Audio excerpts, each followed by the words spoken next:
देखिए पहले तो बाद में आपको भाईजान माजरत के साथ भाईजान की एक दो बात का मैं जरा जवाब दे दूँ, फिर मैं आपकी बात का जवाब दे रहा हूँ। इन्होंने कहा कि एमपीए और एमएनए को हम फंड देते हैं, तो फंड उनका बनता नहीं है। पहली चीज़ तो ये, उसके लिए अगर आप चाहते हो कि आपका फंड्स आप जब किसी को दे रहे हो तो आपकी ख्वाहिश भी यही होगी कि वो सही तरह से यूटिलाइज हो। तो यूटिलाइज तो तभी होगा ना जब आप बल्दियाती इदारों को काम करने देंगे।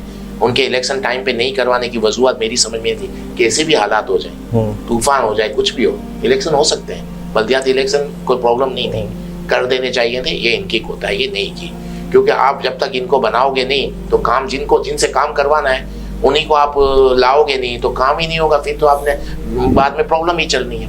एक दूसरी बात इन्होंने की कि फेयर इलेक्शन के ऊपर, फेयर इलेक्शन नहीं होने। चले मैं आपकी बात को तस्लीम कर लेता हूँ कि फेयर इलेक्शन नहीं होते, तो उसी इलेक्शन के जरिए सिंध गवर्नमेंट आई है ना।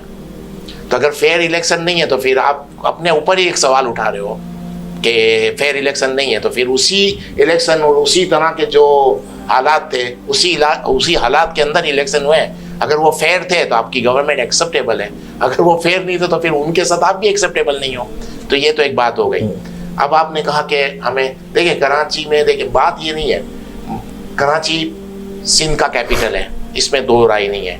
और तकरीबन मैं प्रीवियस भी नहीं जा रहा, 92 95 के बाद में नहीं कहूँगा मैं, 2008 से जब इनकी गवर्नमेंट है, तो ये बहुत लंबा अर्सा है, कोई छोटी बात नहीं, छोटा टाइम नहीं है, बहुत काफ़ी 15 साल के करीब टाइम हो गया आपकी गवर्नमेंट है। एक सिटी कराची जो पाकिस्तान को चलाता है, सिंध को चलाता है, मुझे बताएं, आप किसी आम आदमी से पूछ लें कराची के ऊपर काम हुआ है, आप खुद बता दें। कराची के काम के ऊपर गुफ्तगू करते हैं। बिल्कुल, मैं एक ब्रेक की तरफ जाऊंगा, फिर इकबाल भी आपकी तरफ आता हूँ। नाज़रीन, लेकिन ब्रेक सिकीन के साथ क्या आप होंगे हमारे साथ, हम तो हैं आपके साथ, मिलते हैं चंद लम्हों के बाद।